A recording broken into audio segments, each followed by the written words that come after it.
The House will come to order. The prayer will be offered by guest chaplain Reverend Jeremy Legansky from Immaculate Conception Church, Elmhurst, Illinois. Let us pray.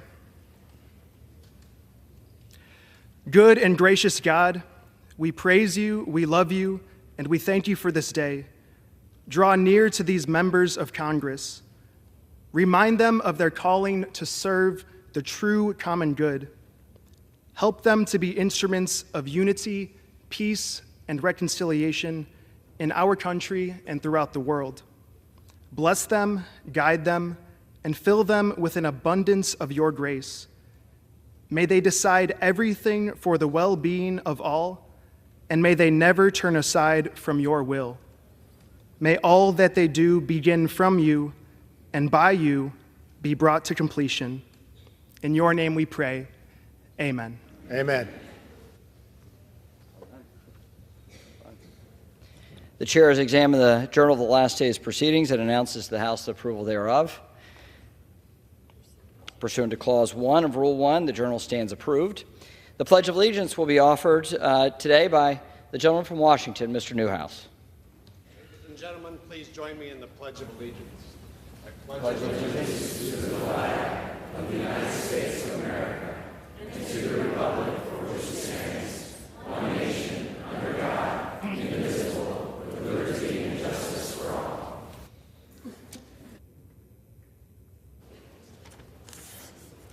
For what purpose does the gentleman from Illinois rise? Mr. Speaker, pursuant to Clause 7 of Rule 20, I move a call of the House. Under Clause 7B of Rule 20, the chair confers recognition for that purpose. Without objection, a call of the House is ordered. Members will record their presence by electronic device.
Are all members recorded?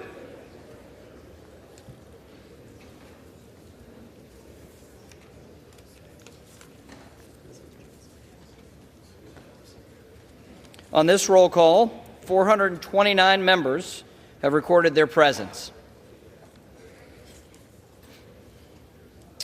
The question now recurs on the election of Speaker. The tellers will please come forward to take their seats once again.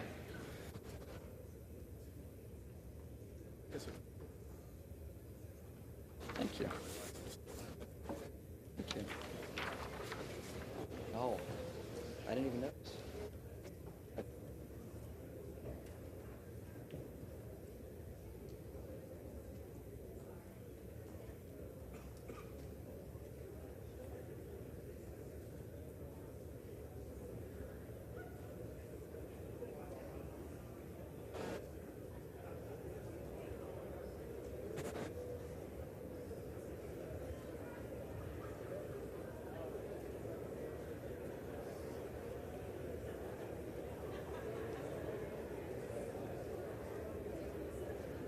All right.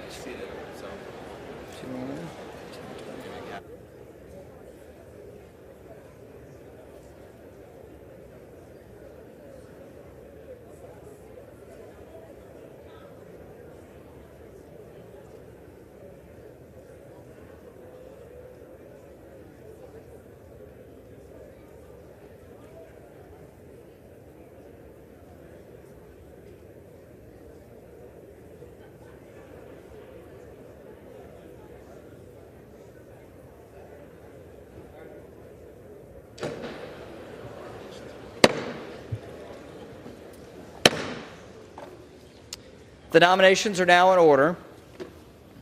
The chair now recognizes the gentlewoman from New York, Ms. Stefanik. Mr. Speaker Pro Temp, Madam Clerk, colleagues, on behalf of the House Republican Conference, I rise today to nominate the gentleman from Louisiana, Mike Johnson, as Speaker of the People's House.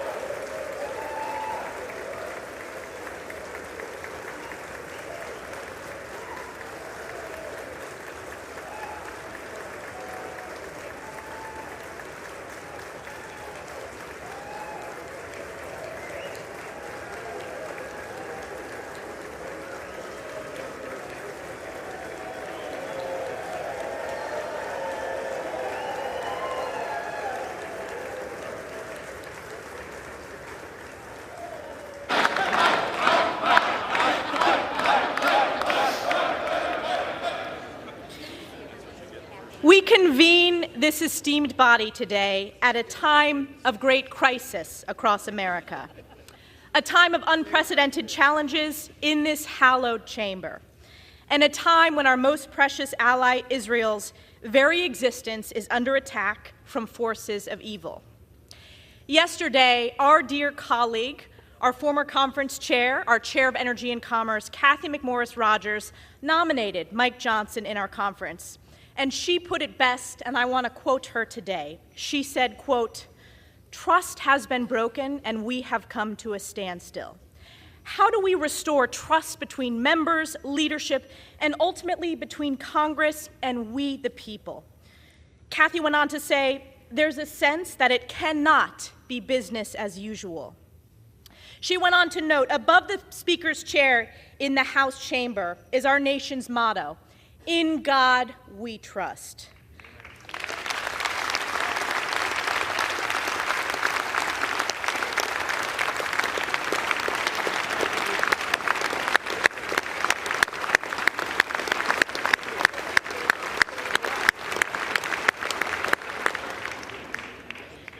Ms. McMorris Rodgers went on to say, "The times in which we are living demand boldness, unity, and transformational leadership that begins with trust in God and each other. Trust is when the magic happens." In the story of King David, we are reminded that man looks at the outward appearance, but the Lord looks at the heart, end quote. Today is the day that House Republicans will humbly look in our hearts and elect Mike Johnson as Speaker of the People's House.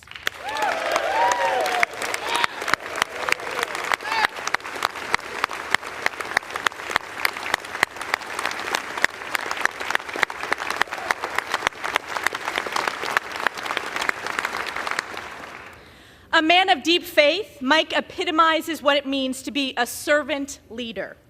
A deeply respected constitutional lawyer, Mike has dedicated his life to preserving America's great principles of life, liberty, and the pursuit of happiness. Mike is a titan on the Judiciary Committee and a dedicated member of the House Armed Services Committee. And as vice chair of our conference, he has united all of our members to speak clearly and boldly on behalf of the American people. A friend to all and an enemy to none, Mike is strong, tough, and fair, and above all, Mike is kind. And at this very moment, this Republican conference knows that we live in perilous times and the American people are hurting. Families are struggling under the pain of inflation caused by reckless far-left spending, unable to afford groceries, heat, or gas. We have an inhumane open border with millions illegally smuggled and trafficked, and tens of thousands of children lost in the chasm of the incompetence and negligence of the Biden administration. Israel is under attack by Iranian-backed Hamas terrorists committing atrocities, with Israelis suffering the bloodiest days in modern memory. Crime is skyrocketing on our streets, while there are vicious calls from the left to defund our great men and women in blue. American energy production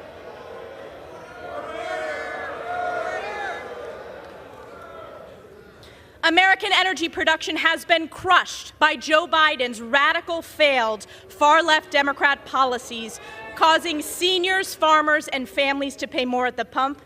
And Americans fundamentally understand that the federal government has been illegally weaponized against we, the people, shredding the Constitution, targeting conservatives, parents,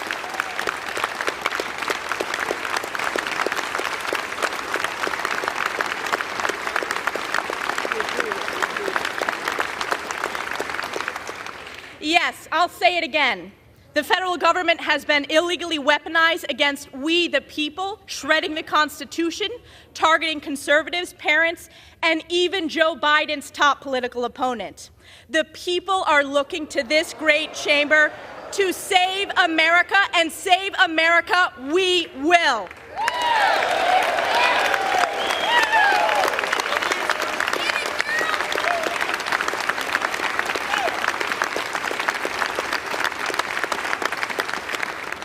And as we embark on the path ahead, I am reminded of Galatians 6:9.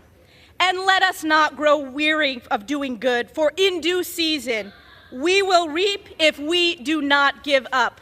House Republicans and Speaker Mike Johnson will never give up. Today is the day we get this done. May God bless our next Speaker, Mike Johnson. May God bless the United States of America. And I yield back.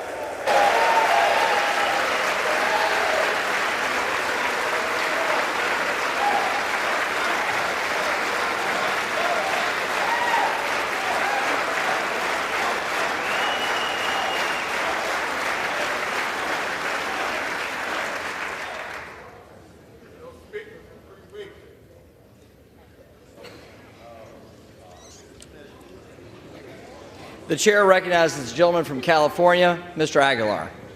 Thank you, Mr. Speaker pro tempore. I notice a little bit more of a smile on your face today than we have in the past.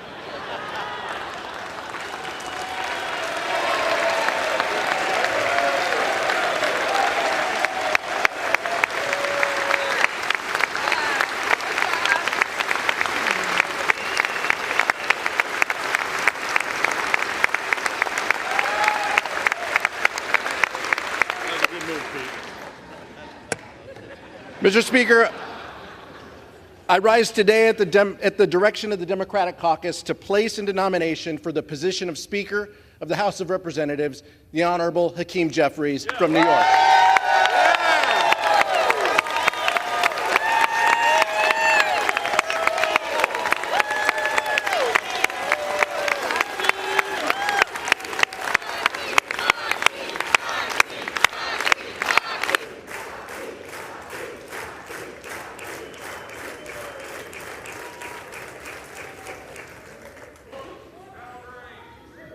Mr. Speaker, you may agree with this, but we are back here 22 days into this Republican-manufactured chaos, and House Republicans have brought us to the exact same position that we were back then. All of the infighting, all of the disarray, just to end up where we were 3 weeks ago. These past few weeks, we have been left wondering if Republicans were truly intent on solving our issues, reopening the House of Representatives, and rallying around someone to lead this chamber. Or has this been about something else? Has this been about a focus of House Republicans to find the person who can pass their extreme litmus test to oppose marriage equality, enact a nationwide abortion ban without exceptions, gut Social Security and Medicare, and support overturning a free and fair election? It's a fair question. It's a fair question. No one.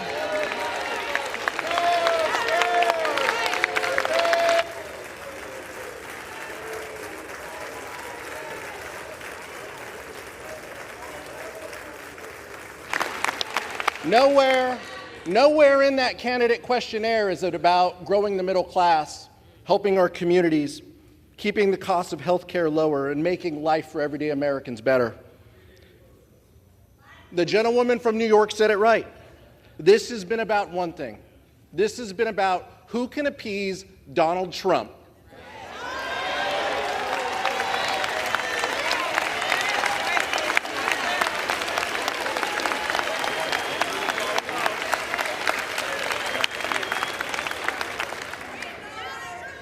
House Republicans have put their names behind someone who has been called the most important architect of the Electoral College objections.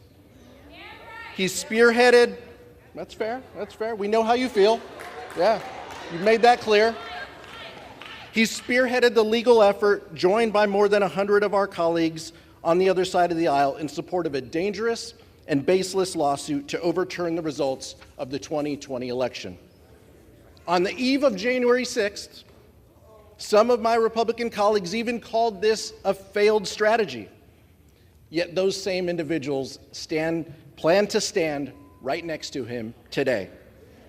Mr. Speaker Pro Tem, House Democrats believe that when members of this body voted to reject the results of the 2020 election, they forfeited their ability to lead this chamber.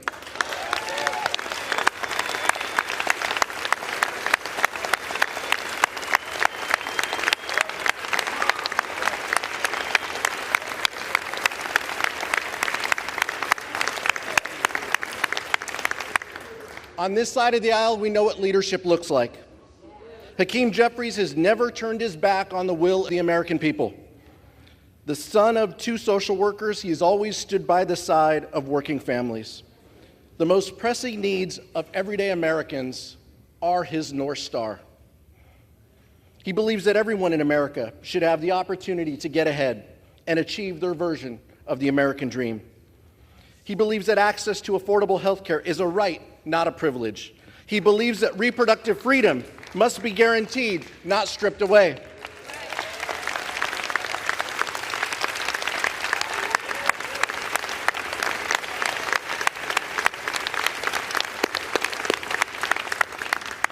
He believes that working families, not the wealthy and the well-connected, should be rewarded. He believes in growing the middle class so that everyone can succeed. He believes that our schools and our communities should be safe and free from gun violence. He believes that investing in public schools, not depriving students of fact-based education by banning books.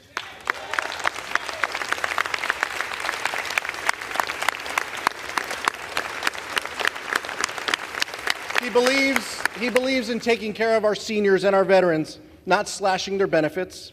He believes in living up to the promise that America is a beacon of hope and a land of opportunity. He believes in defending democracy against all enemies and adversaries, foreign and domestic.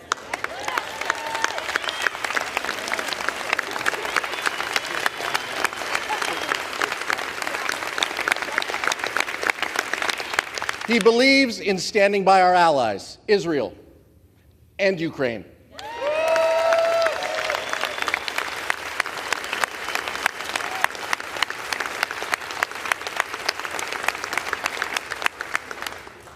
and he believes in keeping our government running and open. Let me be clear. This is not just a belief system. Leader Jeffries has the track record to back it up. He is certainly a far contrast from who Republicans have nominated, with or without their votes, to nominate today. But if House Republicans choose, they can still join us on a bipartisan path forward. Let's come together to fund our government, support our allies abroad, and deliver for working families. End the chaos, end the dysfunction, end the extremism. Let's open up the people's house. I yield back, Mr. Speaker.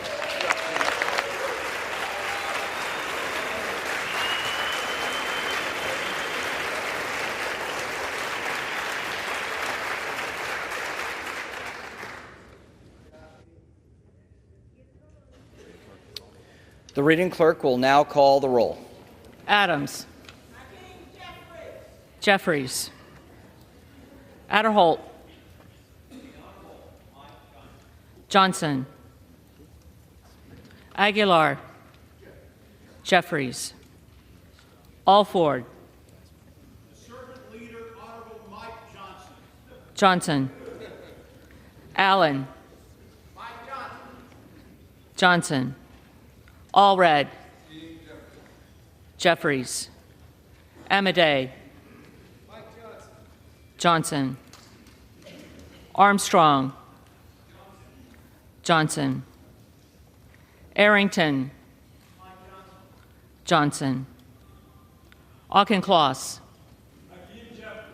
Jeffries. Babin. Johnson. Bacon. Johnson. Baird. Johnson. Balderson. Johnson. Ballant. Jeffries. Banks. Johnson. Barr. Johnson. Berrigan. Jeffries. Bean of Florida. Johnson. Beatty. Hakeem. Jeffries. Bentz. Johnson. Barra. Jeffries. Bergman. Johnson. Beyer. Beyer. Bice. Johnson. Biggs. Johnson. Bilirakis. Absolutely, Mike Johnson. Johnson. Bishop of Georgia. Hakeem Jeffries. Jeffries. Bishop of North Carolina. Mike Johnson. Johnson. Blumenauer. Jeffries. Blunt Rochester. Jeffries. Boebert. Johnson.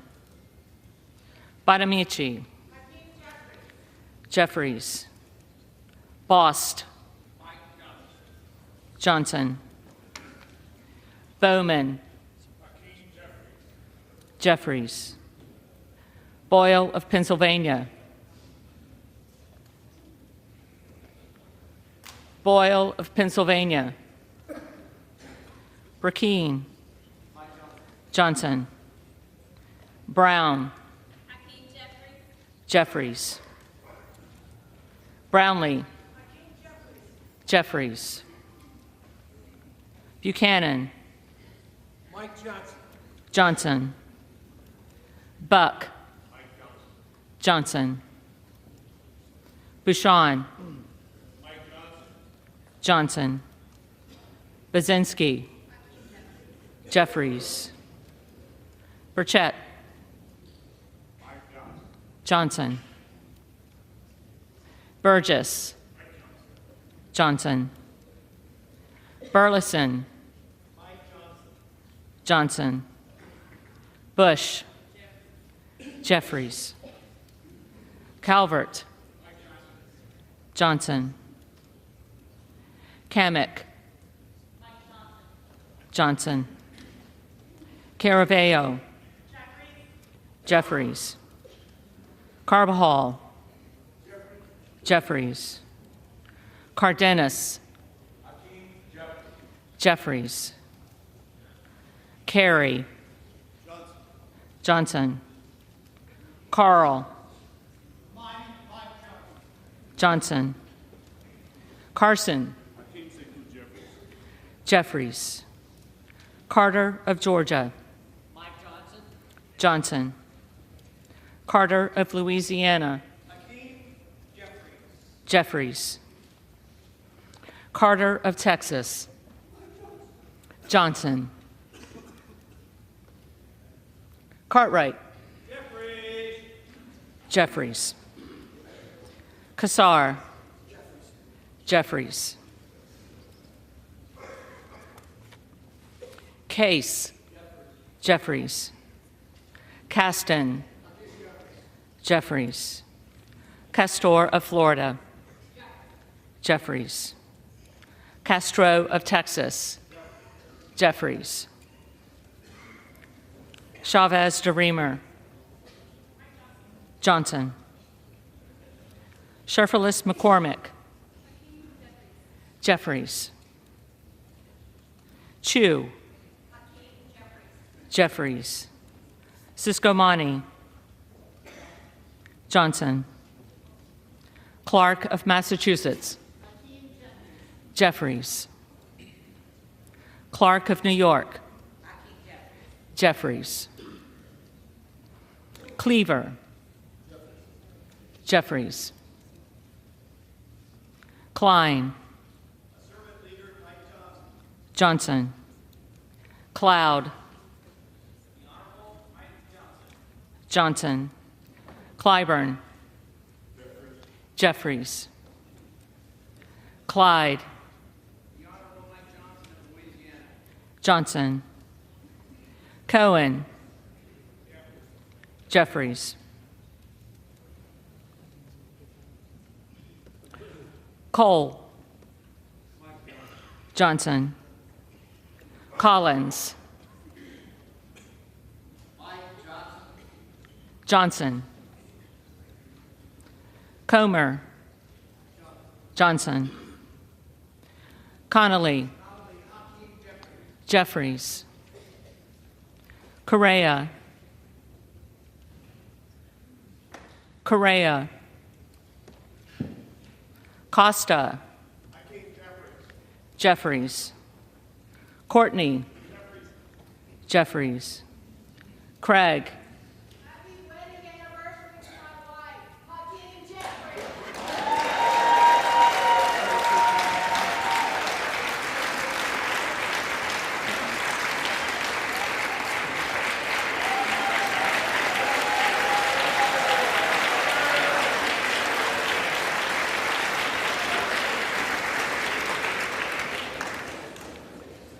Jeffries. Crane. Johnson. Crawford. Johnson. Crenshaw. Johnson. Crockett. Jeffries. Crow. Jeffries. Cuellar. Jeffries. Curtis. Johnson. Davis of Kansas. Jeffries. Davidson. Johnson. Davis of Illinois. Jeffries. Davis of North Carolina. Jeffries. Dean of Pennsylvania. Jeffries. DeGette. Jeffries. Dela Cruz. Johnson. DeLauro. Jeffries. Del Bene. Jeffries. DeLuzio. Jeffries. DeSaulnier. Jeffries. Desjardins. Johnson. Diaz-Pizito. Johnson. Diaz-Balart. Johnson. Dingell. Jeffries. Doggett. Jeffries. Donalds. Johnson. Duarte. Johnson. Duncan. Johnson. Dunn of Florida. Johnson. Edwards. Johnson. Elsie. Johnson. Emmer.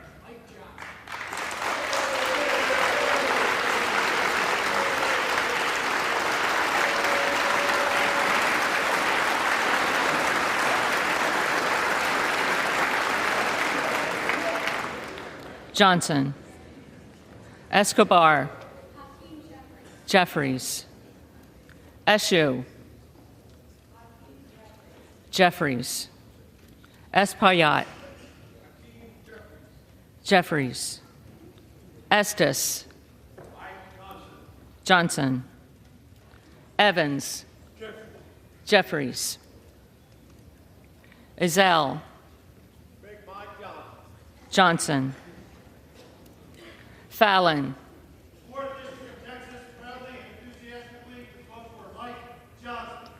Johnson. Finstra. Johnson. Ferguson. Johnson. Finstad. Johnson. Fischbach. Johnson. Fitzgerald. Johnson. Fitzpatrick. Johnson. Fleischman. Johnson. Fletcher. Jeffries. Flood. Johnson. Foster. Jeffries. Fushi. Jeffries. Fox. Johnson. Lois Frankel. Jeffries. Scott Franklin. Johnson. Frost. Jeffries. Fry. Johnson. Fulcher. Johnson. Gates. Johnson. Gallagher. Johnson. Gallego. Gallego. Garamendi. Jeffries. Garbarino. Johnson. Mike Garcia. Johnson. Robert Garcia. Jeffries. Garcia of Illinois. Jeffries. Garcia of Texas. Jeffries. Jimenez. Johnson. Golden of Maine. Jeffries. Goldman of New York. Jeffries. Gomez. Jeffries. Tony Gonzalez. Johnson. Vicente Gonzalez. Vicente Gonzalez. Good of Virginia. Johnson. Gooden of Texas. Johnson. Gosar. Johnson. Gottheimer. Jeffries. Granger.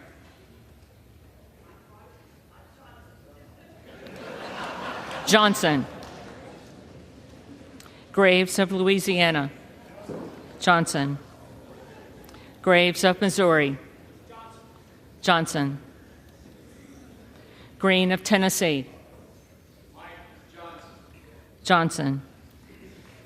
Green of Texas. Speaker in waiting, the Honorable Hakeem Jeffries. Green of Georgia. Johnson. Griffith. Johnson. Grijalva. Jeffries. Grothman. Johnson. Guest. Johnson. Guthrie. Johnson. Hageman. Johnson. Harder of California. Jeffries. Harris. Johnson. Harshbarger. Johnson. Hayes. Jeffries. Hearn. Johnson.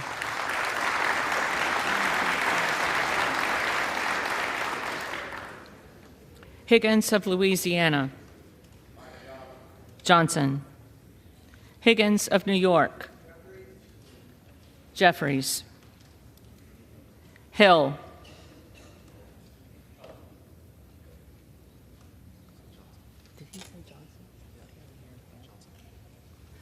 Johnson.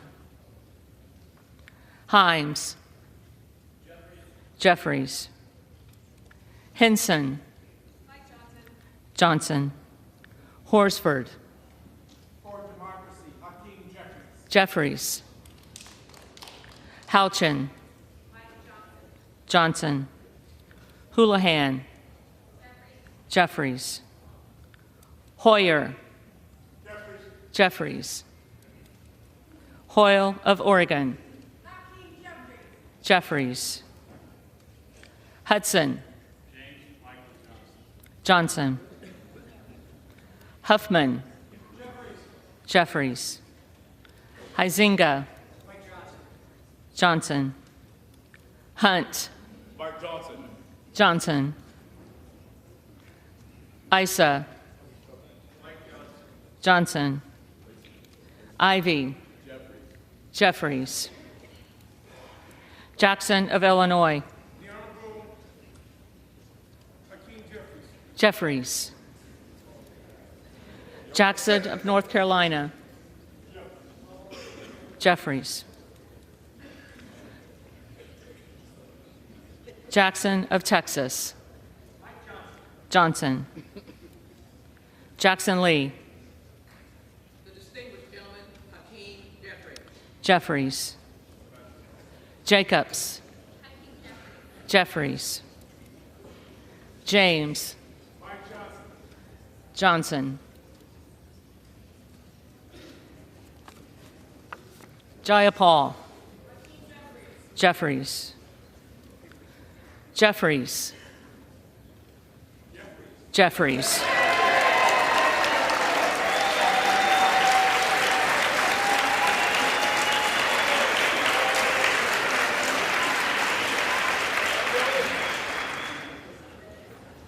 Johnson of Georgia. Standing for reproductive freedom for women, I cast my vote for Hakeem Jeffries. Jeffries. Johnson of Louisiana. Johnson.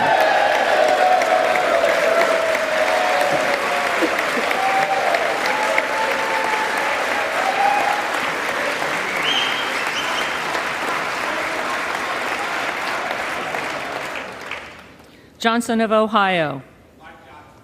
Johnson. Johnson of South Dakota. Johnson. Jordan. Johnson.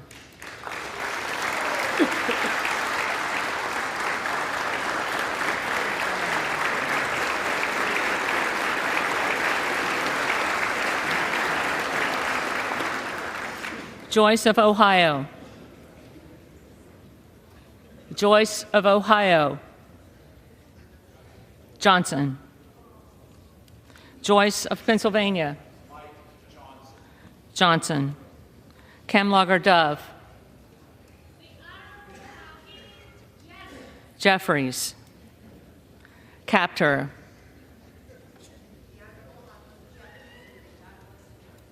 Jeffries.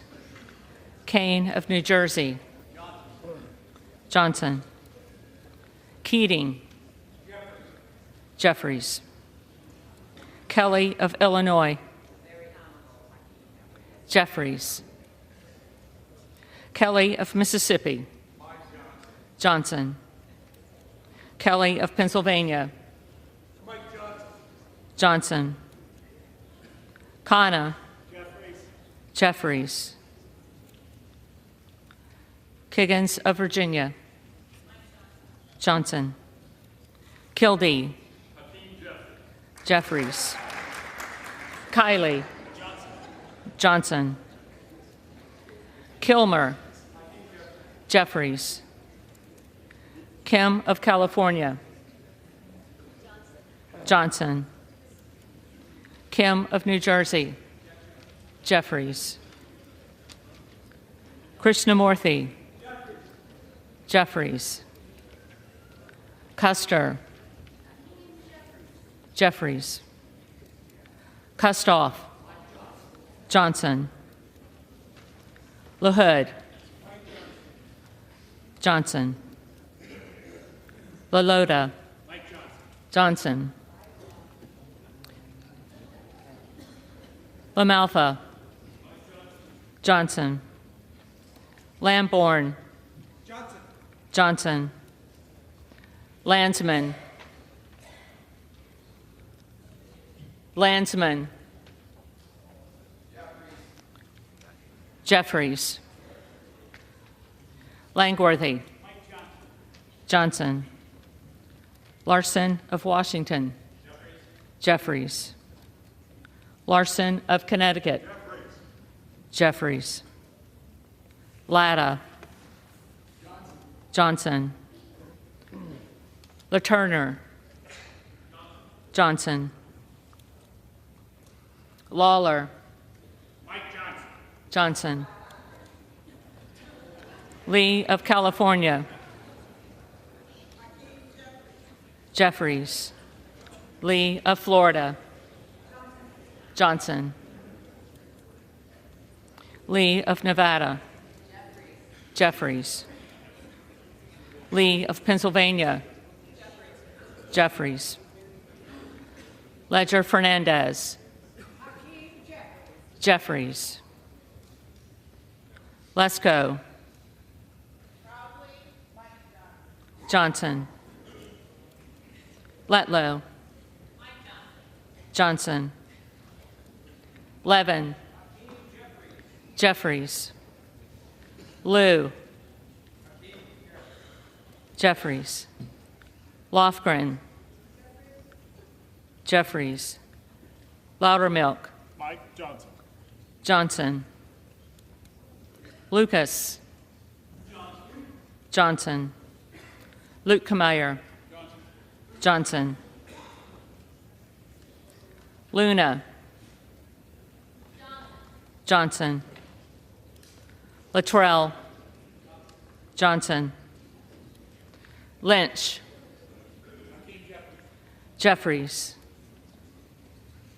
Mace. Johnson. Magaziner. Jeffries. Maliotakis. Johnson. Mann. Johnson. Manning. Jeffries. Massey. Johnson. Mast. Johnson. Matsui. Jeffries. McBath.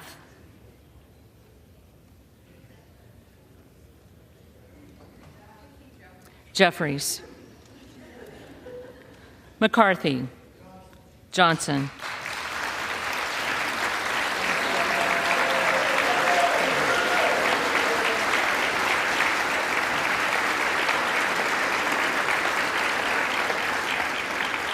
McCall. Johnson.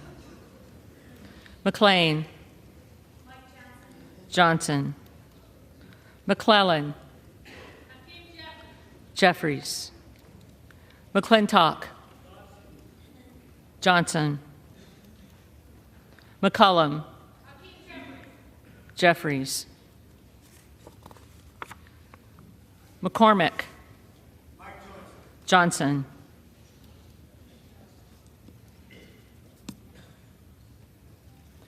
McGarvey. Jeffries. McGovern. Jeffries. McHenry. Johnson.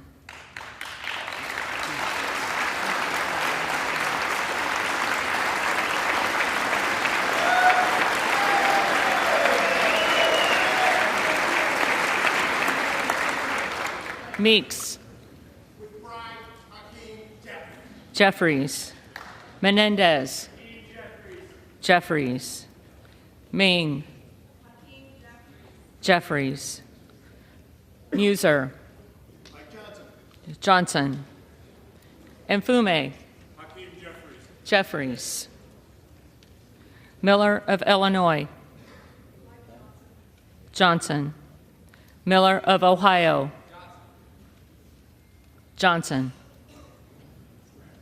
Miller of West Virginia. Johnson. Miller Meeks. Johnson. Mills. For the Republic, Mike Johnson. Johnson. Molinaro. Mike Johnson. Johnson.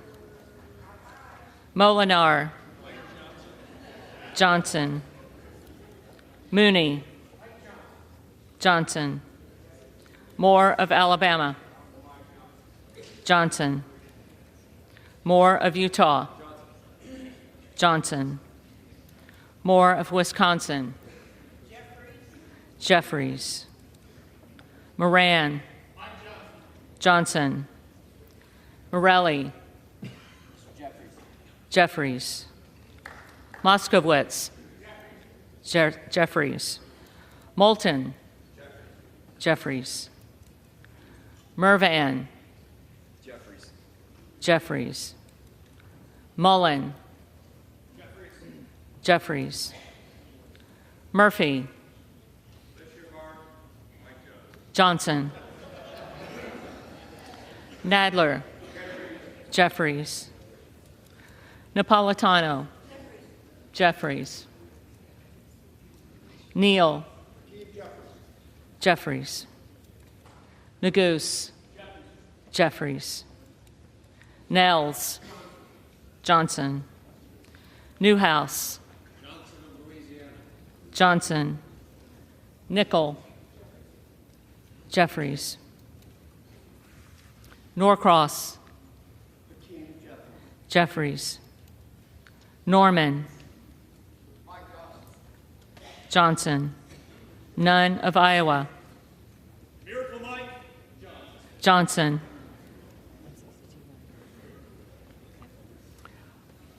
Obernolte. Johnson. Ocasio-Cortez. Jeffries. Ogles. Johnson. Omar. Jeffries. Owens.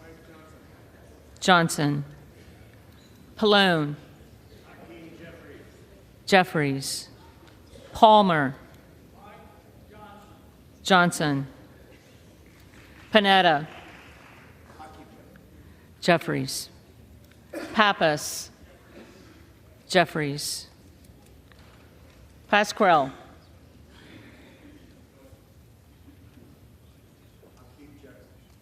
Jeffries. Payne. Gentleman from New York, Hakeem Jeffries. Jeffries. Pelosi. As one who knows and respects the role of Speaker, Hakeem Jeffries.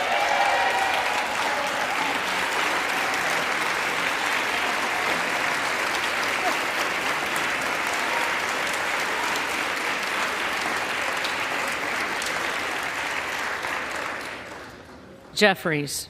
Peltola. Jeffries. Pence. Johnson. Perez.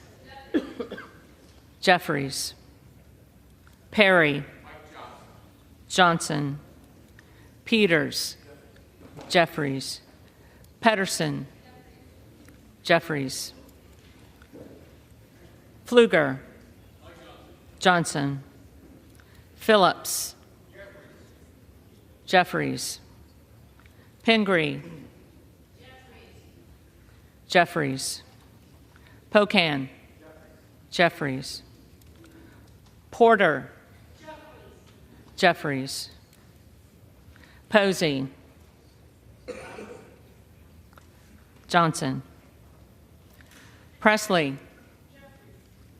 Jeffries. Quigley. Jeffries. Ramirez. Hakeem Jeffries. Jeffries. Raskin. Jeffries. Reschenthaler. Johnson. Rogers of Washington. Johnson. Rogers of Alabama. Johnson. Rogers of Kentucky. Johnson. Rose. Johnson. Rosendale. Johnson. Ross. Jeffries. Rouser. Johnson. Roy. Johnson. Ruiz. Jeffries. Rupersberger. Jeffries. Rutherford. The very honorable Mike Johnson. Johnson. Ryan. Jeffries. Salazar. My brother in Christ. Johnson. Salinas. Jeffries. Sanchez. Jeffries. Santos. Johnson. Sarbanes. Jeffries.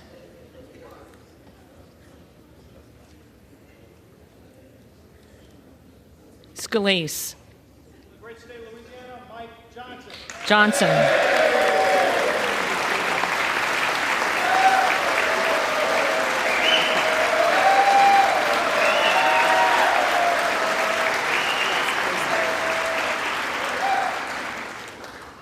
Scanlon.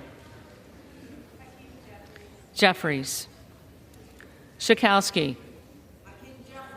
Jeffries. Schiff. Jeffries.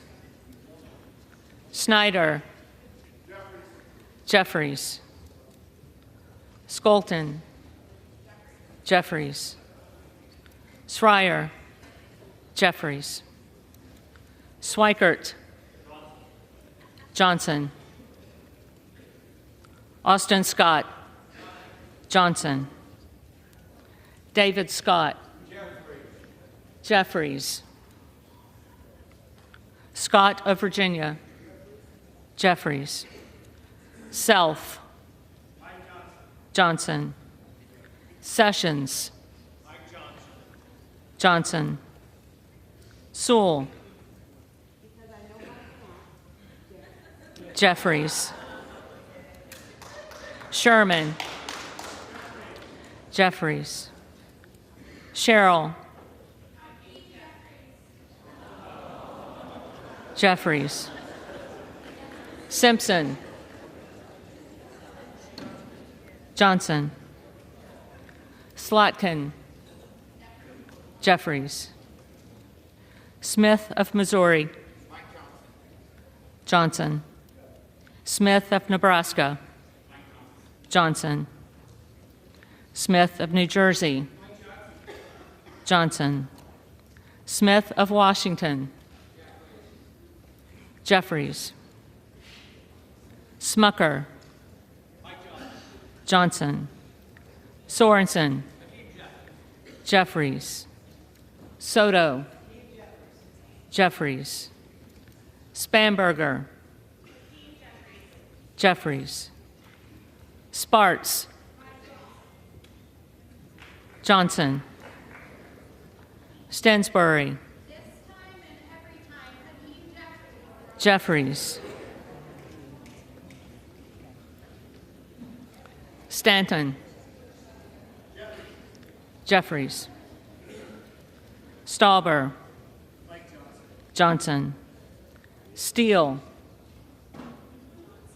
Johnson, Stefanik, Johnson, Stile, Johnson, Stubbe, Johnson, Stevens, Jeffries, Strickland, For the protection of voting rights, Hakeem, Jeffries. Jeffries, Strong, Johnson, Swalwell, Jeffries, Sykes, Jeffries, Takano, Jeffries, Tenney, Johnson, Tanadar, Jeffries, Thompson of California, Jeffries, Thompson of Mississippi, Jeffries, Thompson of Pennsylvania, Johnson, Tiffany, Johnson, Timmons, Johnson, Titus, Jeffries, Tlaib, Jeffries, Takuda, Jeffries, Tonko, Jeffries, Torres of California, Jeffries, Torres of New York, Jeffries,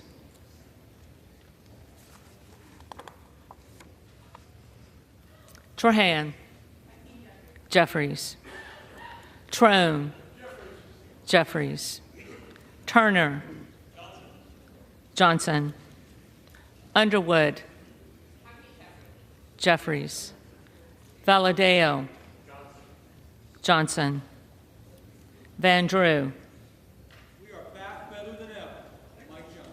Johnson, Van Dyne, Johnson, Van Orden, Van Orden,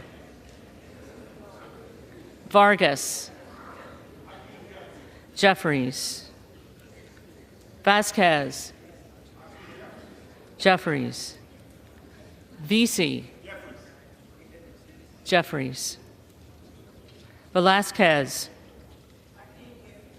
Jeffries, Wagner, Johnson, Wahlberg,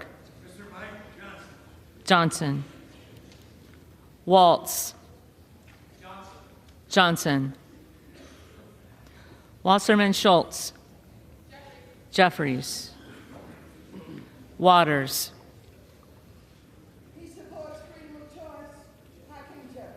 Jeffries, Watson Coleman. As the only candidate who represents the integrity of this House,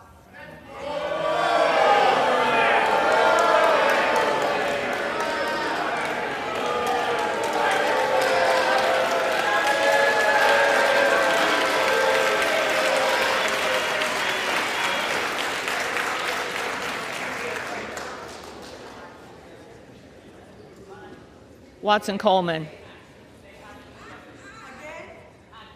I need to say Hakeem Jeffries again because I read Jeffries. The House will come to order.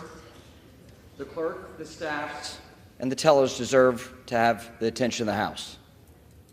The clerk will continue. Weber of Texas.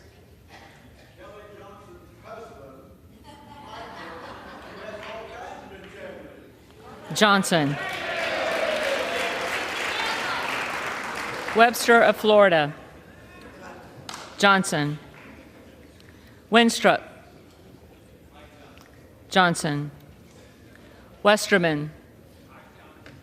Johnson. Wexton.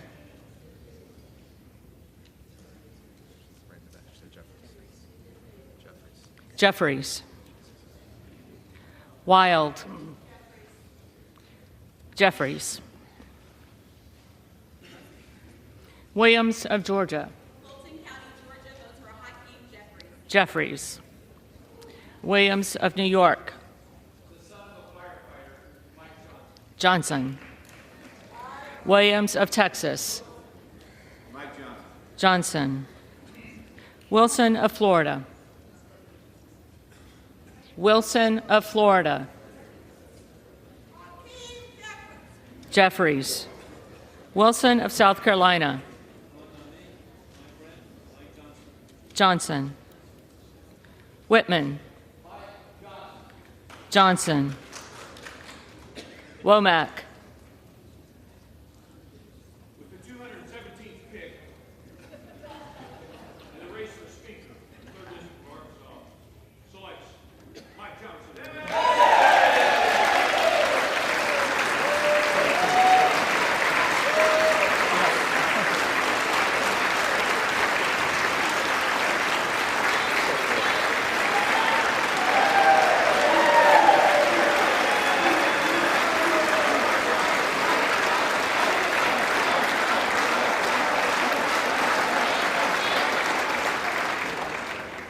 Johnson. Yacom. Johnson. Zinke. The next Speaker of the People's House, Mike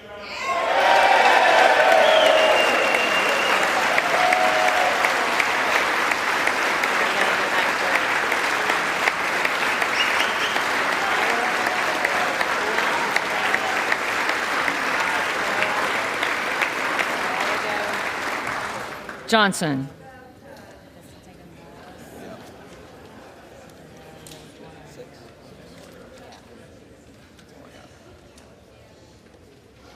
The clerk will now call the names of the members who did not answer the first call of the roll.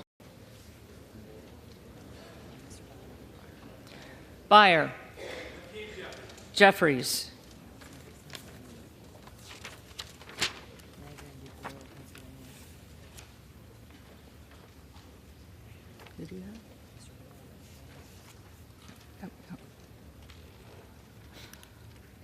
Boyle of Pennsylvania. Boyle of Pennsylvania.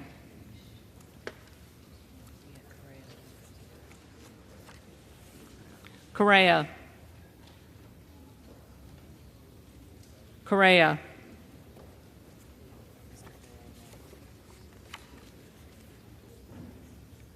Gallego.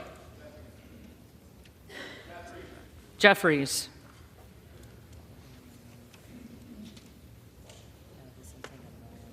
Vicente Gonzalez. Vicente Gonzalez.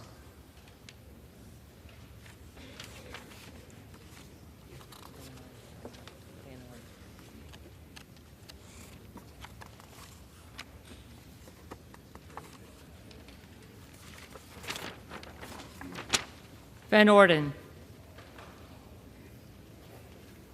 Van Orden.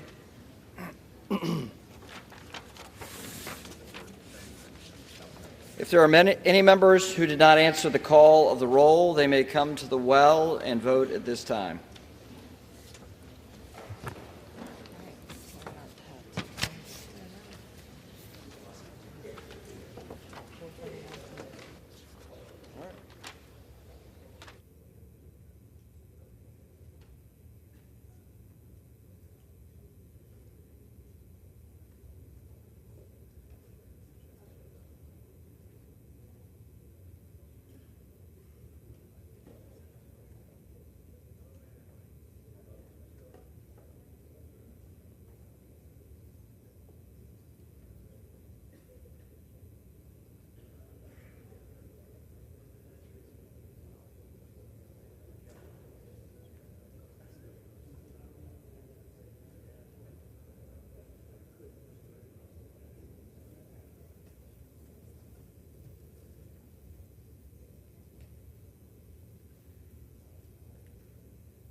In their tallies that the total number of votes cast is 429, of which the Honorable Mike Johnson of the state of Louisiana has received 220 votes.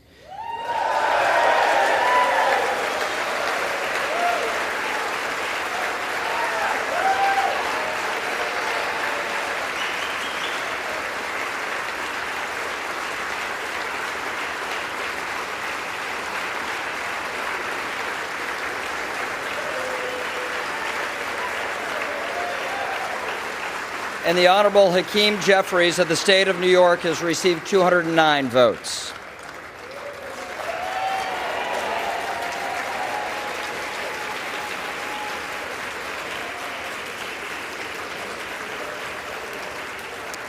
Therefore, the Honorable Mike Johnson of the state of Louisiana, having received a majority of the votes cast, is duly elected Speaker of the House of Representatives for the 118th Congress.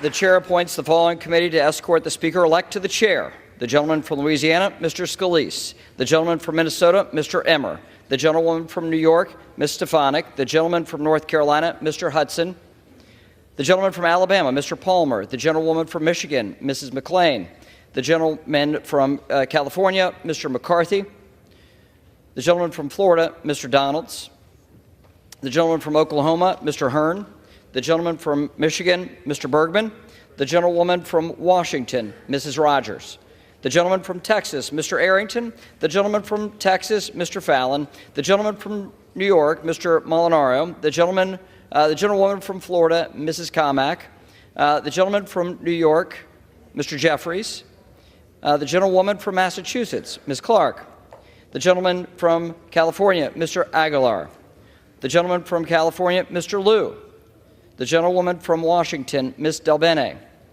the gentleman from South Carolina, Mr. Clyburn; the gentleman from Colorado, Mr. Neguse; the gentlewoman from Texas, Ms. Escobar, the gentlewoman from Illinois, Ms. Underwood, the gentlewoman from Florida, Ms. Wasserman Schultz, the gentleman from Michigan, Mr. Kildee, the gentlewoman from California, Ms. Jacobs, the gentlewoman from Texas, Ms. Crockett, and the members of the Louisiana delegation, Mr. Graves, Mr. Higgins, Ms. Letlow, Mr. Carter.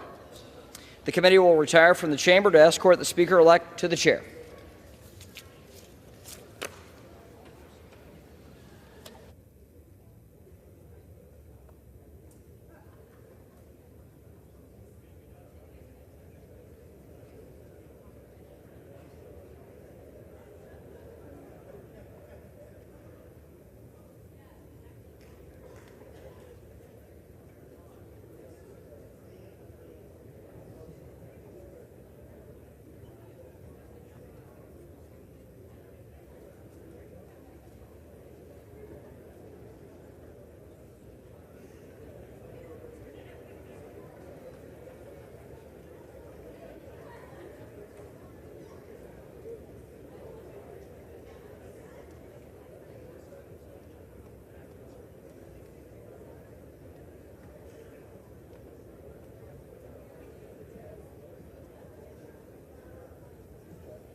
The House will come to order.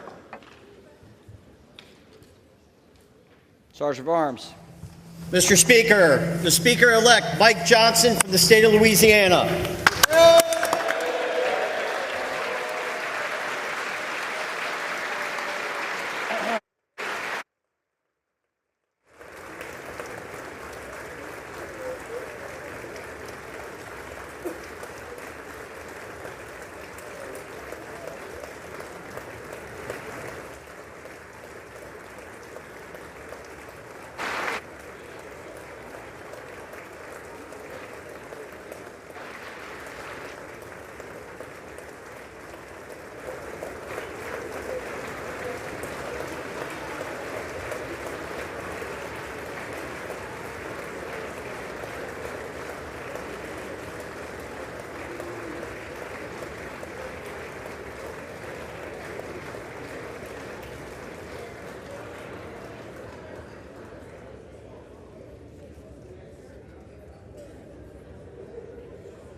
The House will come to order.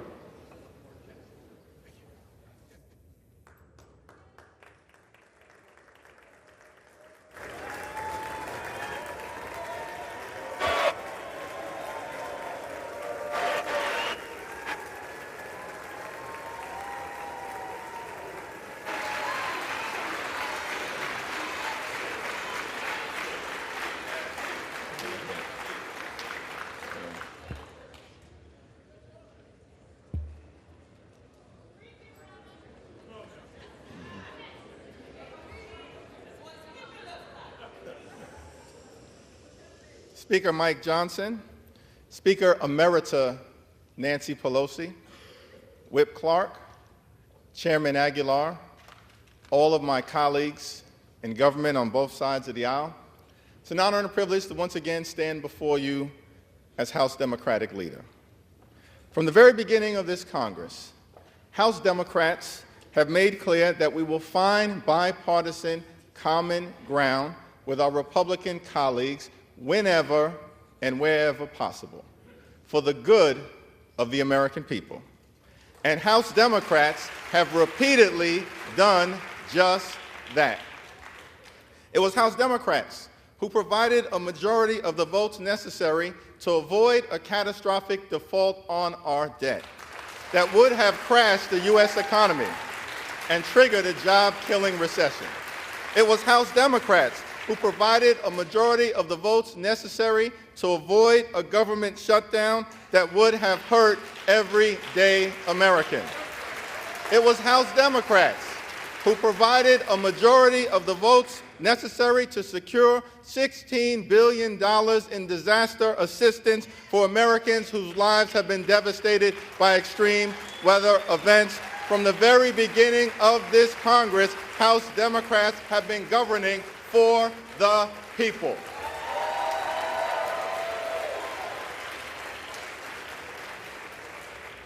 We continue to look forward to finding bipartisan common ground whenever and wherever possible. House Democrats will continue to partner with President Biden and Senate Democrats to put people over politics. House Democrats will continue to fight for lower costs, better paying jobs, safer communities, and to build an economy from the middle out and the bottom up and not the top down. House Democrats will continue to push back against extremism in this chamber and throughout the country. House Democrats will continue to protect Social Security, protect Medicare, protect Medicaid, protect our children, protect our climate, protect low-income families, protect working families, protect the middle class, protect organized labor, protect the LGBTQ community, protect our veterans, protect older Americans, protect the Affordable Care Act, protect the right to vote, protect the peaceful transfer of power, protect our democracy, and protect a woman's freedom to make her own reproductive health care decision.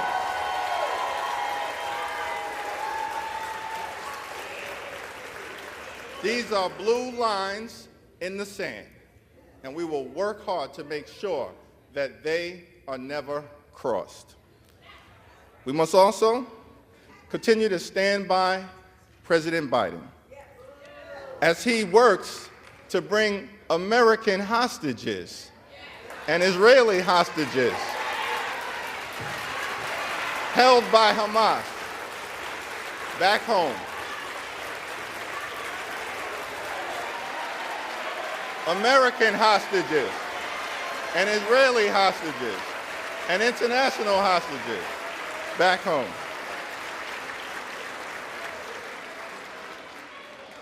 We must also stand by our friends on the international stage. And we have no better friend in the Middle East than the State of Israel.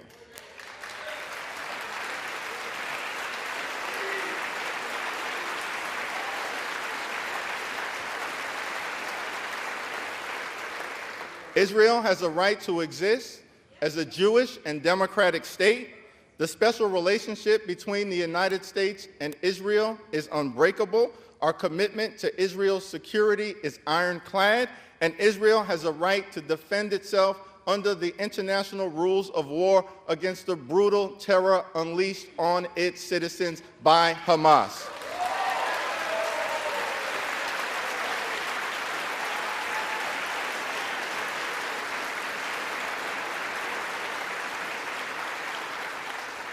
Our ironclad commitment to Israel's security and the effort to defeat Hamas is not inconsistent with the goal of achieving a lasting and just peace between Israel and the Palestinian people. In many ways, it is a necessary ingredient because Hamas is not good for Israel. Hamas is not good for America. Hamas is not good for the free world. Hamas is not good for the democratic aspirations of the Palestinian people.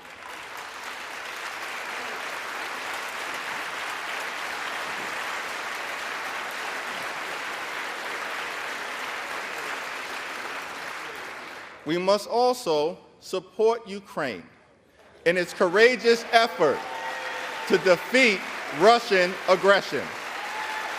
There are only two paths in front of us. We can either stand up for Ukraine or bow down to Vladimir Putin. That is not a difficult choice. We must stand up for America's national security We must stand up for democracy. We must stand up for freedom. We must stand up for truth. We must stand up for the Ukrainian people until victory is won.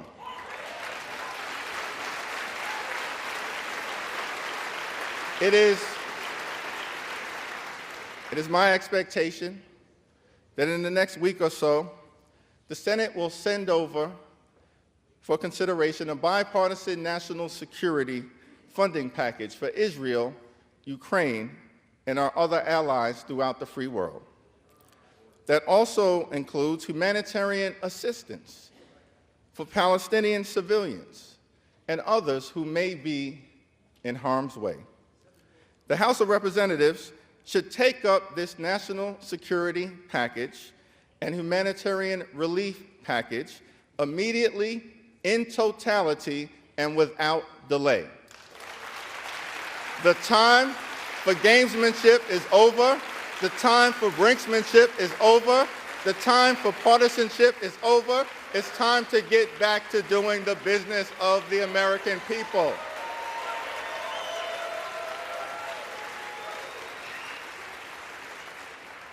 Let me conclude. Let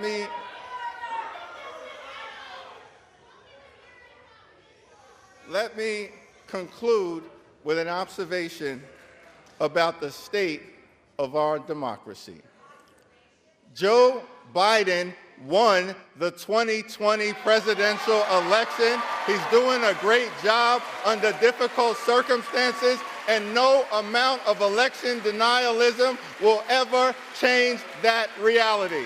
Not now, not ever.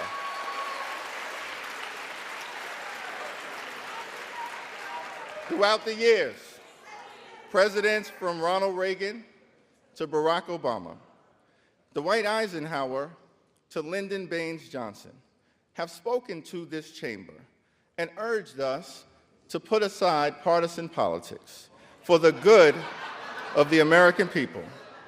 President Lincoln spoke to this Congress on December 1st, 1862, in the middle of the Civil War, and noted that we in this institution had the power and bore the responsibility to save the Union.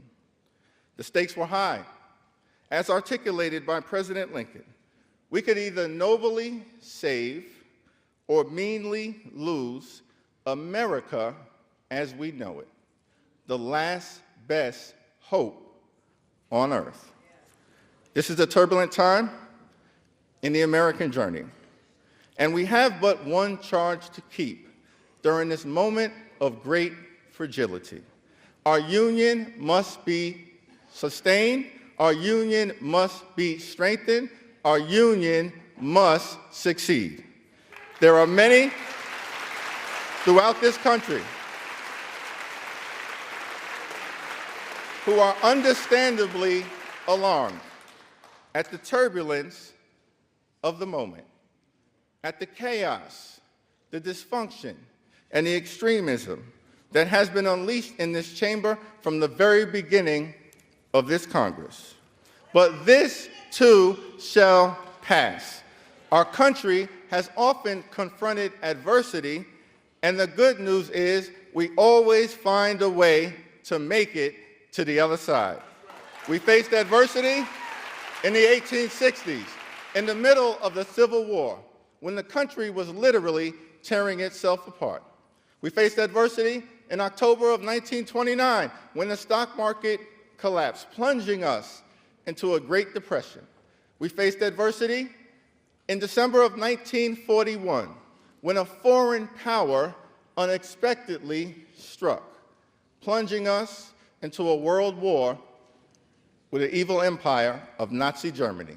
We faced adversity in the Deep South in the 1950s and 60s, when the country was struggling to reconcile the inherent contradictions between Jim Crow segregation and the glorious promises of the Constitution.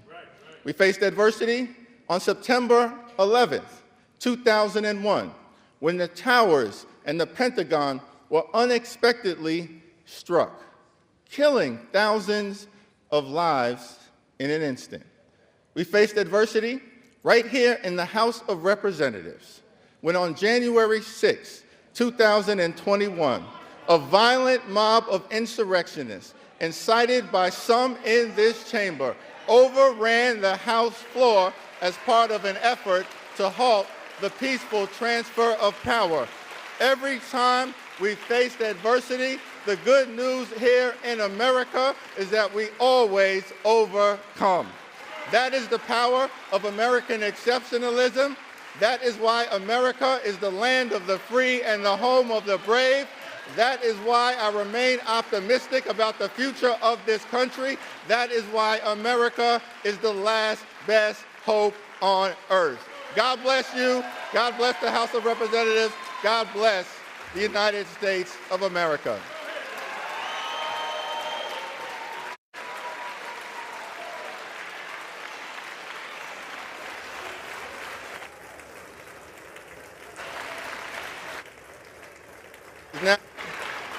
It is now my solemn honor and responsibility to hand over the People's Gavel here in the United States House of Representatives to a family man, a hardworking man, a Baptist man, a Southern man, a son of a firefighter's household, the gentleman from the great state of Louisiana, and the 56th Speaker of the United States House of Representatives, the Honorable Mike Johnson.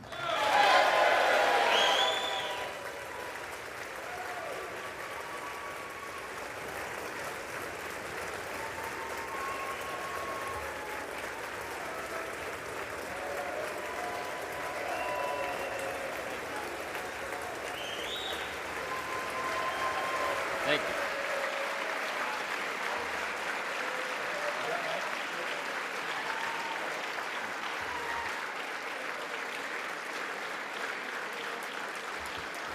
Thank you.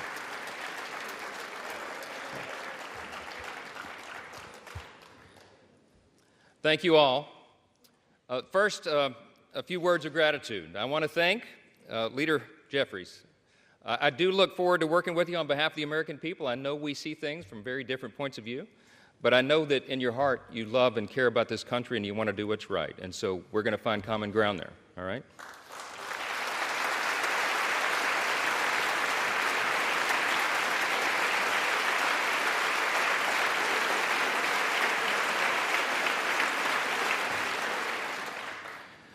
I want to express my great thanks for our Speaker Emeritus, Kevin McCarthy.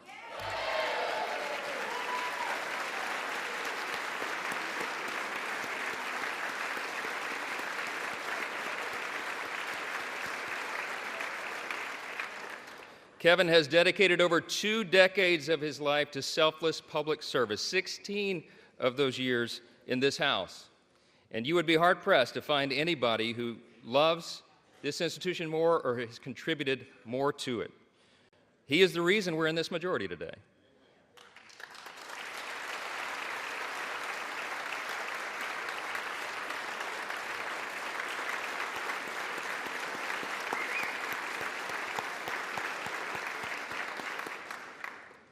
His impact can never be overstated, and I want to thank him for his leadership, his friendship, and the selfless sacrifice that you and Judy have made for so many years. You helped build it, Kevin, and we owe you a great debt of gratitude.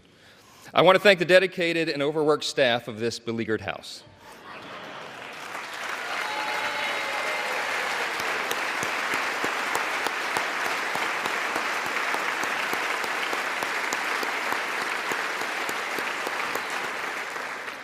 They accept praise so stoically. But Miss Susan Cole, our House reading clerk, and yes.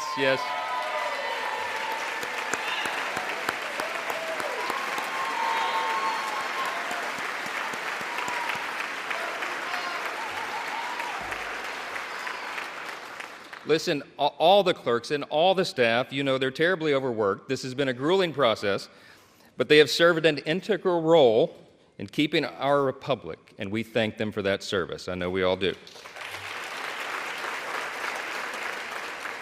I want to thank my dedicated wife of almost 25 years, Kelly. She's not here. We couldn't get a flight in time. This happened sort of suddenly.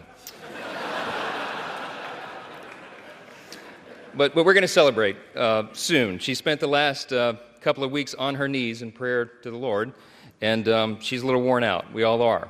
I want to thank our children, Michael and Hannah and Abby and Jack and Will. All of our children sacrifice. All of them do, and we know that. And there's not a lot of perks to being a member of Congress's kid, right? And so I want to thank all of your families as well for what they endure and what they've had to endure for the last few weeks. We've been here a while. Yeah.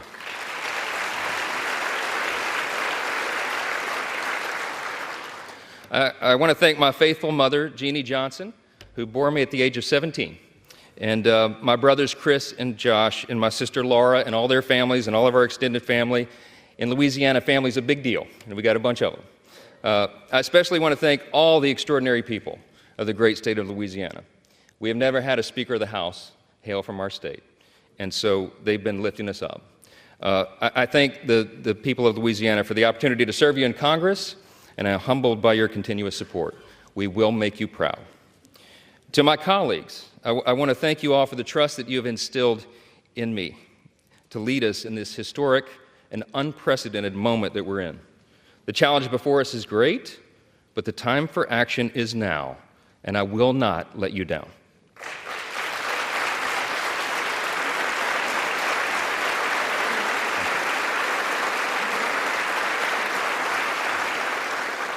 I want to say to the American people, on behalf of all of us here, we hear you. We know the challenges you're facing. We know that there's a lot going on in our country, domestically and abroad, and we are ready to get to work again to solve those problems, and we will. Our mission here is to serve you well, to restore the people's faith in this House, in this great and essential institution. My dad, it was mentioned, my dad was a firefighter. He was an assistant chief in the fire department in my hometown of Shreveport, Louisiana, a little town in northwest Louisiana. On September 17, 1984, when I was 12 years old, he was critically burned and permanently disabled in the line of duty. All I ever wanted to be when I grew up was the chief of the fire department in Shreveport. But after the explosion on that fateful day, he nearly died, and it was a long road back, and it's changed all of our life trajectories. I'm the oldest of 4 kids. And my dad, he lived with pain all the rest of his life, for decades more. And I lost my dad to cancer 3 days before I got elected to Congress, 3 days. And he wanted to be there at my election night so badly. I'm the first college graduate in my family. This was a big deal to him. And so it was several weeks after that. It was early 2017. It was my freshman term, and it fell to me to be in the rostrum one night to serve here as Speaker Pro Tem. I thought that was a big deal until I figured out that's what you do for freshmen late at night. And I think if my memory serves, Miss Jackson Lee was winding down one of her long, eloquent speeches. And not that I was not enraptured by her speech, but I looked up at the top of the chamber there, and I saw the face of Moses staring down. And I just felt in that moment the weight of this place, right? The history that is revered here and the future that we are called to forge. And I really was just kind of almost overwhelmed with emotion. It occurred to me in that moment, it had been several weeks, and I had not had an opportunity yet to grieve my dad's passing, and I just had this sense that somehow he knew. And I had tears come to my eyes, and I was standing here, and I'm wiping them away, and then it suddenly occurs to me, the late-night C-SPAN viewers are going to think something's very wrong with the new young congressman from Louisiana. It wasn't Sheila's speech. I'm sorry. I just knew in that moment that my dad, my father, would be proud of me, and I felt that he was. And I think all of our parents are proud of what we're called to do here. I think all the American people at one time had great pride in this institution, but right now, that's in jeopardy. And we have a challenge before us right now to rebuild and restore that trust. This is a beautiful country. It's the beauty of America that allows a firefighter's kid like me to come here and serve in this sacred chamber where great men and women have served before all of us and strive together to build and then preserve what Lincoln did refer to as the last best hope of man on earth. We stand at a very dangerous time. I'm stating the obvious. We all know that. The world is in turmoil. But a strong America is good for the entire world.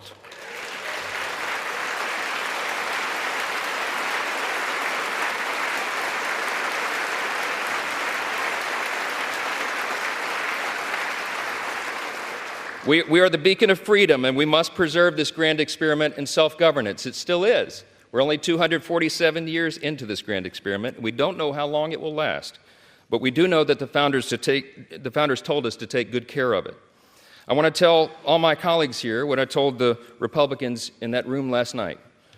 I don't believe there are any coincidences in a matter like this. I believe that Scripture, the Bible, is very clear. That God is the one that raises up those in authority. He raised up each of you, all of us. And I believe that God has ordained and allowed each one of us to be brought here for this specific moment in this time. This is my belief. I believe that each one of us has a huge responsibility today to use the gifts that God has given us to serve the extraordinary people of this great country, and they deserve it, and to ensure that our republic remains standing as the great beacon of light and hope and freedom in a world that desperately needs it.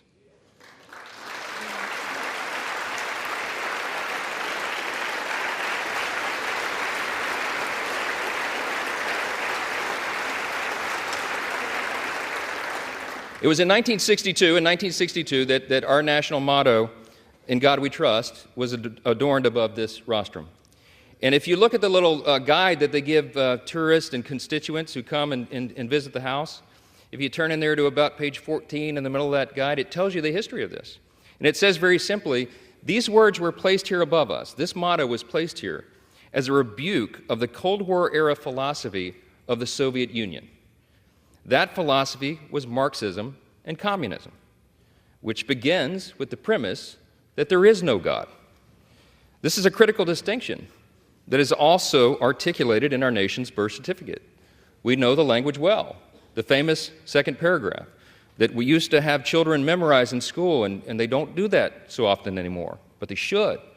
G.K. Chesterton was the famous British philosopher and statesman, and he said one time, "America is the only nation in the world that is founded upon a creed." And he said it's listed with almost theological lucidity in the Declaration of Independence. What is our creed? We hold these truths to be self-evident, that all men are created equal, not born equal, created equal. And they are endowed by the same inalienable rights, with the same inalienable rights: life, liberty, pursuit of happiness. That is the creed that has animated our nation since its founding, that has made us the great nation that we are. And we're in a time of extraordinary crisis right now. And the world needs us to be strong. They need us to remember our creed and our admonition. Turmoil and violence have rocked the Middle East and Eastern Europe. We all know it. And tensions continue to build in the Indo-Pacific. The country demands strong leadership of this body, and we must not waver. Our nation's greatest ally in the Middle East is under attack. The first bill that I'm going to bring to this floor in just a little while will be in support of our dear friend Israel, and we're overdue in getting that done.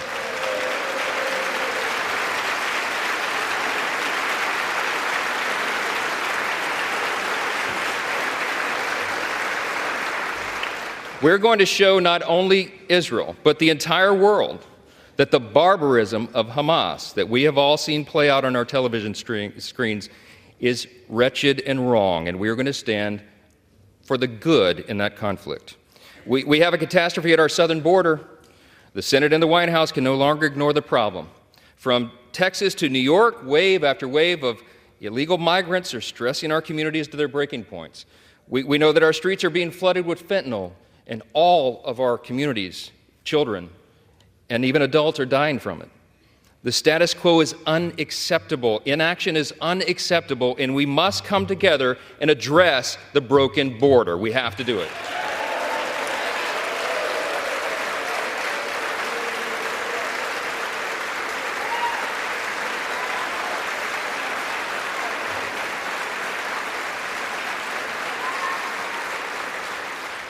The skyrocketing cost of living is unsustainable, and Americans should not have to worry about how they're going to feed their family every week because they can't afford their groceries anymore. Everybody in this room should think about this. Here's the stats. Prices have increased over 17% in the last 2 years. Credit card interest rates are at the highest level in nearly 3 decades, and mortgage rates are now at a peak we haven't seen since 2001. We have to bring relief to the American people by reining in federal spending and bringing down inflation.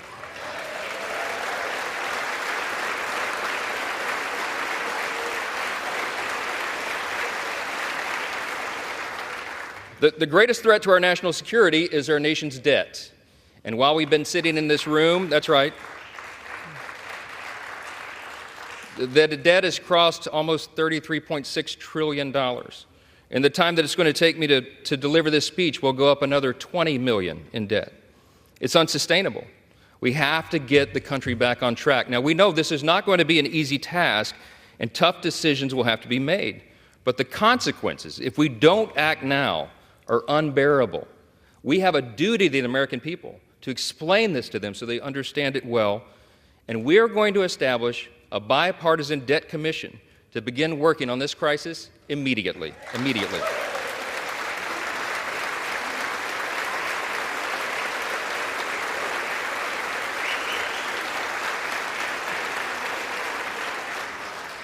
We all know that we also live in a time of bitter partisanship. It was noted. And it's been on display here today, right?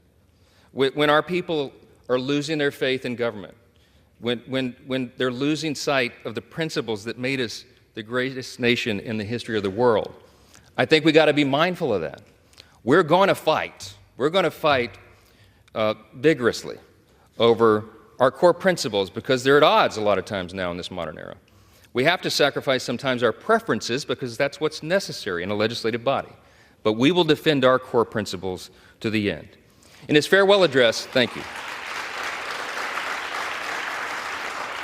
In his farewell address, President Reagan explained the secret of his rapport with people. And I like to paraphrase his explanation all the time. He said, they call me the great communicator, but I really wasn't that. He said, I was just communicating great things, and they're the same great things that have guided our nation since its founding. What are those great things?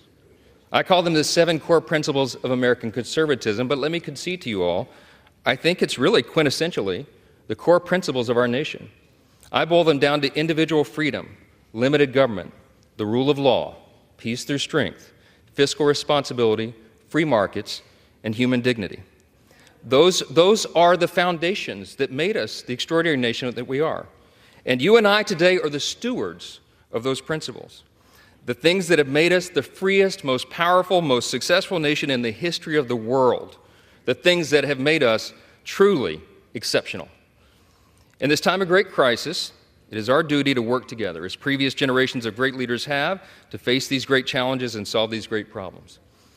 I will conclude with this. The job of the Speaker of the House is to serve the whole body, and I will. But I've made a commitment to my colleagues here that this Speaker's office is going to be known for decentralizing the power here.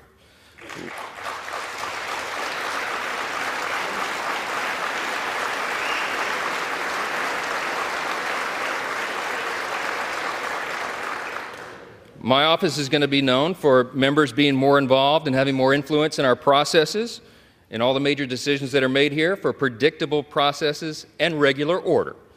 We owe that to the people. That's right. And I want to make this commitment to you, to my colleagues here and on the other side of the aisle as well. My office is going to be known for trust and transparency and accountability, for good stewardship of the people's treasure, for the honesty and integrity that is incumbent upon us, all of us, here in the People's House. Our system of government is not a perfect system. It's got a lot of challenges, but it is still the best one in the world, and we have an opportunity to preserve it.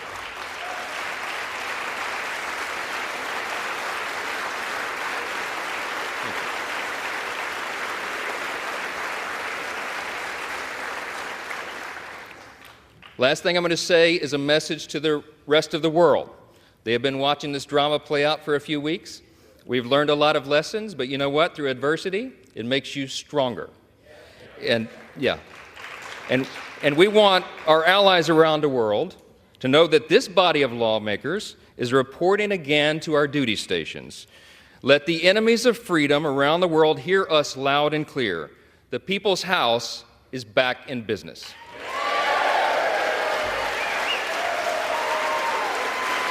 Thank you. Thank you.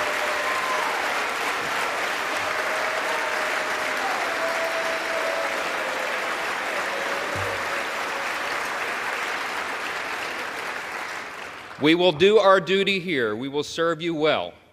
We will govern well, and we'll make you proud in this institution again. We're going to fight every day to make sure that is true. I look forward to the days ahead. I genuinely believe in my heart that the best days of America are still ahead of us. God bless you, and God bless the United States of America. Thank you.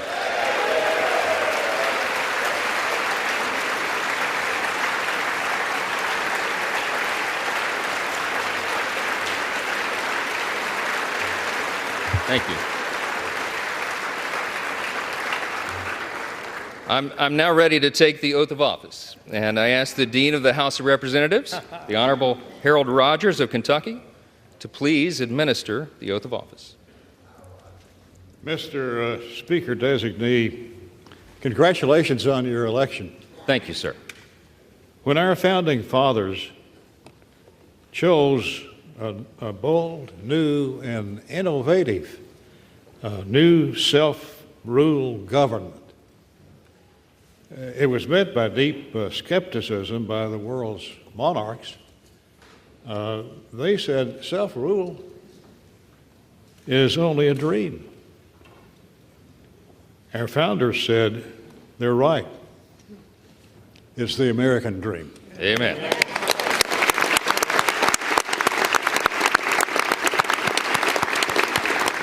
Now it's our dream. We're in charge. The speakership of the United States House of Representatives is the crucial outpost for the well-being of the people's government, the keeper, if you will, of the dream. Sir, if you wish to assume this awesome responsibility, please raise your right hand.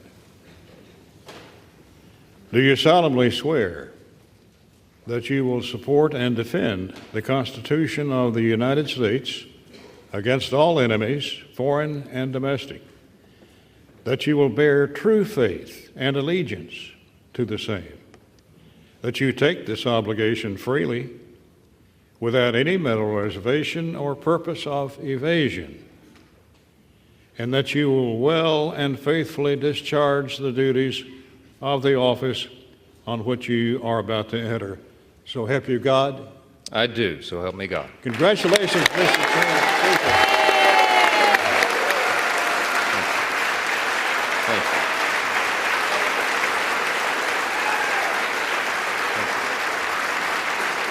Get the next.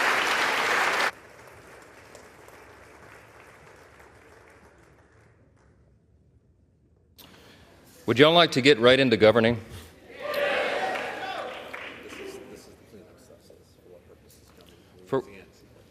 For what purpose does the gentleman from Louisiana seek recognition?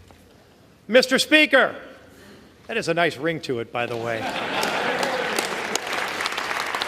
Mr. Speaker, I offer a privilege resolution to notify the Senate of the election of Mike Johnson as Speaker of the House of Representatives and ask for its immediate consideration. The clerk will report the resolution. House Resolution 810. Resolved that a message be sent to the Senate to inform that body that Mike Johnson, a representative from the state of Louisiana, has been elected Speaker of the House of Representatives. Without objection, the resolution is agreed to, and the motion to consider is laid on the table.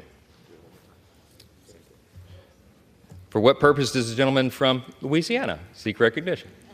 Mr. Speaker, to notify President Biden of the election of Mike Johnson as Speaker of the House, I offer a privilege resolution and ask for its immediate consideration. The clerk will report the resolution. House Resolution 811.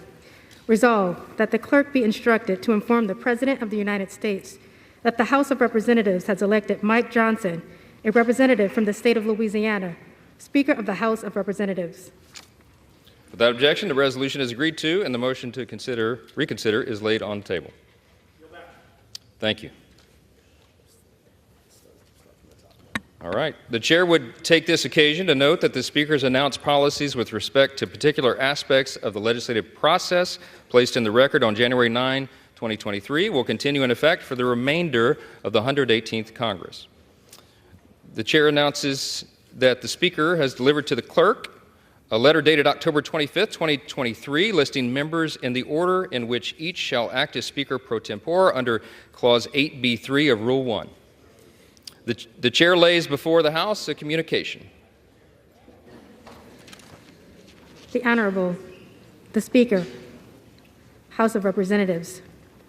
I hereby designate Representative Steve Scalise to exercise any authority regarding assembly, reassembly, convening, or reconvening of the House pursuant to House Concurrent Resolution 1, Clause 12 of Rule 1, and any concurrent resolution of the concurrent Congress as may contemplate my designation of members to exercise similar authority.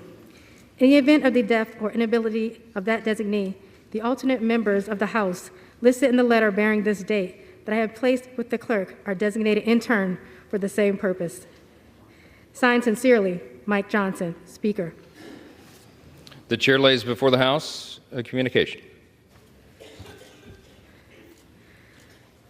The Honorable Kevin F. McCumber, Clerk of the House, Washington, D.C. Mr. Clerk, I hereby appoint the Honorable Patrick McHenry, the Honorable Adrian Smith, the Honorable Andy Harris, the Honorable Guy Reschenthaler, the Honorable Rob Whitman, the Honorable Ben Klein, the Honorable Richard Hudson, and the Honorable John Joyce to act as Speaker pro tempore to sign and roll bills and joint resolutions through the remainder of the 118th Congress. Signed sincerely, Mike Johnson, Speaker. Without objection, the appointments are approved, and the House will be in recess subject to a call of chair pursuant to Clause 12A of Rule 1. We'll be back soon. Nothing. Yep. There we go.